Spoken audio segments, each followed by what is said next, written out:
Mesdames, Messieurs, bonjour. Je vais vous faire lecture du communiqué numéro 11 du Dakar, du jour de ce jeudi 12 mars 2020. Ce jeudi donc, l'Institut Pasteur de Dakar a notifié au ministère de la Santé et de l'Action sociale les résultats des examens virologiques du jour. Le bilan est le suivant. 5 cas suspects sont déclarés positifs au Covid-19. Il s'agit de contacts directs, membres de l'entourage familial du patient sénégalais revenu d'Italie et déclaré positif ce 11 mars 2020, c'est-à-dire hier. Ils sont admis au service des maladies infectieuses de Fann. Un cas suspect est revenu négatif. Ainsi, depuis le 2 mars 2020, 10 cas ont été confirmés au Sénégal, 2 cas guéris et 8 cas actuellement sous traitement. Le ministère de la Santé et de l'Action sociale renouvelle son appel au calme, à la sérénité et au respect strict des mesures recommandées. Tey ci jeudi 12 mars, ministère de la Santé et de l'Action sociale jëlee na ci Institut Pasteur résultat examen yi may lim. Juróomi cas suspect positif nañ ci coronavirus maanaam am nañu coronavirus. Juróomi cas yooyu mooy ñi nga xam ne ñooy dëkkandoo patient bi ñu gis démb déclaré ko positif foofu ci Touba. Juróomi cas yi ñu ngi maladie infectieuse service maladie infectieuse pour seen traitement. Ci examen yi ñu def am na benn résultat boo xam ne benn cas suspect la bu ñëw négatif.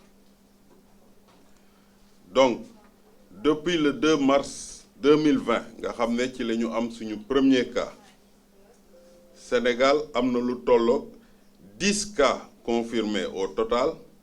Ci biir 10 cas yi ñaari cas faj nañ leen ba ñu génn, juróom-ñetti cas muy 8 cas donc ñoo nekk actuellement sous traitement service maladie infectieuse.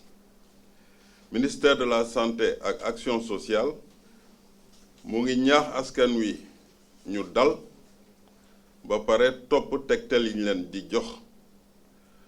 Damay jox kàddu gi léegi docteur Bousso pour mu ñëwaat ak yéen ci tubaab ak ci wolof ci ni ñuy toppee cas yooyu, notamment cas bi ñu suivre cas suspect yi, notamment cas bi nga xam ne gis nañ ko démb ci Touba. Docteur Bousso, je vous donne la parole.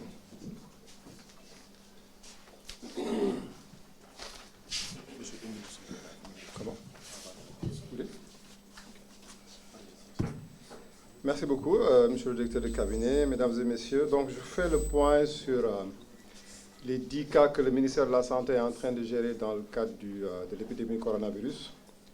Donc, comme il a dit, nous avons eu à ce jour 10 cas positifs et 2 qui sont guéris. Donc, nous sommes en train de gérer 8 patients qui sont actuellement hospitalisés au niveau du service des maladies infectieuses de Fann. Ces 8 malades sont 2 ressortissants français et 6 ressortissants sénégalais. Donc, comme on l'a dit, nous avons un cas sénégalais qui est venu d'Italie et qui a contaminé 5 membres de sa famille. Donc, toutes ces personnes sont actuellement prises en charge au niveau du service des maladies infectieuses de l'hôpital de Fann. Comme nous le disons toujours, dans le cadre de ces cas, toujours nous essayons de rechercher l'ensemble des personnes qui ont été en contact avec les cas malades. Et donc, à ce jour, par rapport à ce cas, le dernier cas qui est venu de l'Italie, notre compatriote sénégalais, nous avons pu lister 71 personnes. Donc ces 71 personnes, c'est essentiellement des membres de sa famille, mais également quelques personnels de santé qui sont dans le centre de santé où il a été vu. Nous sommes également en attente de la liste des passagers parce que c'est une personne qui est arrivée par le vol Royal Air Maroc, arrivé à Dakar le 7 au matin. Donc il a voyagé de la nuit du 6 au 7 et nous attendons la liste des passagers que la compagnie devra nous donner. En sachant que ces passagers pour nous sont des contacts de bas risque parce que dans l'historique de ce patient, il a commencé à développer ces signes une fois arrivé sur le territoire sénégalais. Donc ce qui fait que pour ce patient, nous avons 71 contacts de haut risque. Et aujourd'hui, c'est un cas sur lequel nous prêtons beaucoup attention parce qu'il y a des possibilités également que nous ayons de nouveaux cas positifs dans les contacts. Maintenant, ce qui est important, c'est qu'on ait la possibilité de lister tous les contacts. Donc, le fait d'avoir un cas positif dans les contacts, pour nous, en tout cas, ne pose pas de problème parce que ça fait que nous avons fait le tour des contacts. Maintenant, si on fait le point sur l'ensemble des contacts que nous suivons depuis le début, pour les 10 patients, déjà pour les 5, parce que les 5 qui sont testés positifs, nos équipes sont actuellement à Touba en train de faire le suivi des contacts. Donc nous sommes déjà à 1041 contacts sur les 5 premiers cas. Et aujourd'hui, tous les passagers qui ont voyagé dans le vol du 25 de Air Sénégal, également tous les passagers qui ont voyagé dans le vol du 24 de Turkish Airlines, dans lesquels avaient voyagé le premier cas français et le 4e cas anglais, sont sortis de notre liste de suivi. Donc aujourd'hui, nous avons 448 passagers que nous ne suivons plus. Donc tous les passagers qui ont été dans ces vols, nous ne les comptons plus dans notre suivi.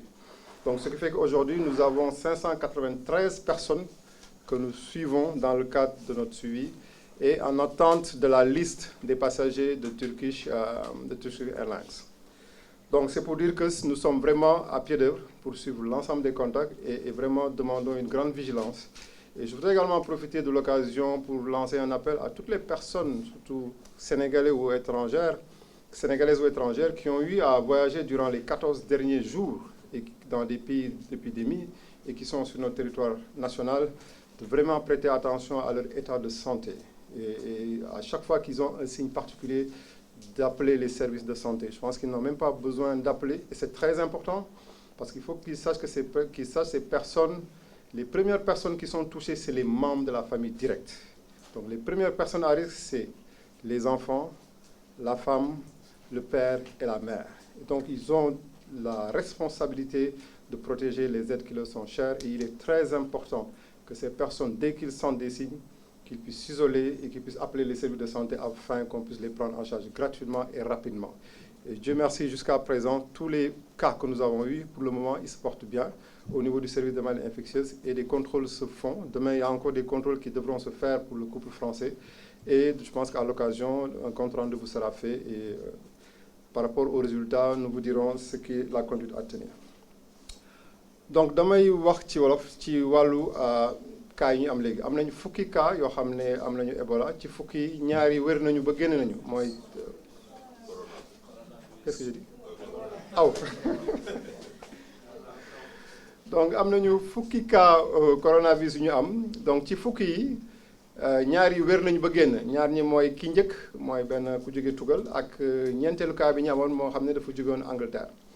Donc juróom-ñett yi ñi ngi fi mu nekk nii service des maladies infectieuses hôpital de Fann ñu ngi leen fay topp di leen faj fi mu nekk nii seen yaram tane na donc docteur yaa ngi leen di topp bu baax. léegi cas bi mujj bi am nag moo ñu bàyyi xel lu bari parce que dafa nekk suñu benn naataango bu nekk sénégalais boo xam ne dafa dëkk Italie jóge Italie ñëw Sénégal bi mu ñëwee Sénégal mu feebar fii et bi mu feebaree ba ñu def examen bi ñu gis ni dafa am coronavirus bi te après nag gis nañu dafa wàll waa këram yi. Donc am na juróomi nit ci waa këram yoo xam ne wàll na leen ñooñu ñu ngi hôpital pour ñu leen di faj ci wàllu waajooju nag gis nañu am na juróom-ñaar fukk ak benn nit yoo xam ne nekka noonu ak ñoom te pour ñun ñooñu il faut que ñu seet leen parce que ñoom mun nañu am après feebar bi te gis nañu ci ñooñu juróom déjà am nañ feebar bi. Donc suñu équipe yaa ngi foofu ministre de la santé joxe na ndigal ba équipe yi dem nañ sur place ñu ngi topp pour seet ñëpp ñi nga xam ne ñoo taxaloon ak moom pour mun leen faj. li ma mën a wax ci ñi nga xam ne ñoo taxoon ñëpp ci fukki cas yi am nañu junni ak ñeent fukk ak benn yoo xam ne dañ leen doon seet ci lim boobu ñi nga xam ne ñoo tukki woon ak tubaab bi njëkk bi ci roplaan bi ci 25 février ak ñi nga xam ne ñoo tukki woon ak anglaise bi ci Turkish Airlines le 24 février ñooñu bokkatuñu suñu si parce que ñoon jàpp nañ ni passé nañu seen fukki fan ak ñeent donc ñooñu pour ñun xalaat nañu dootuñu amati feebar bi mais fi mu nekk nii ba léegi ci juróomi malade yi nga xam ne ñu ngi leen di seet am nañu téeméer ak juróom-ñeent fukk ak ñett nit yoo xam ne ñu ngi leen di topp ci loolu war nañ ci dolli ñi nga xam ne ñoo tukkeeg suñu naataango bi jógee suñu mbokk bi nga xam ne moo jógee Italie bi nga xam ne ak kii la voyagé Royal Air Maroc et aussi dinañ xool ñu bees ñi nga xam ne moom la ñu am mooy juróom yu bees yi tey suñu équipe yaa ngi foofu Touba pour xool ñan la ñu taxal donc pour ñu mën a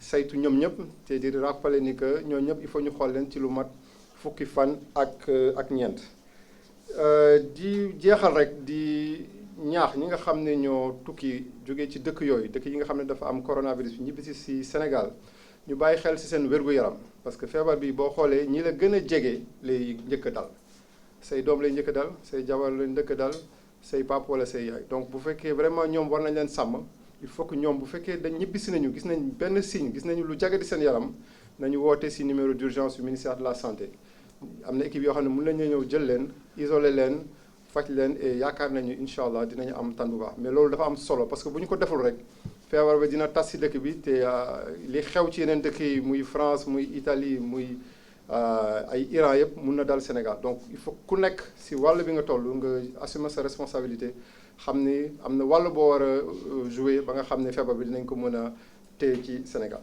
jërëjëf.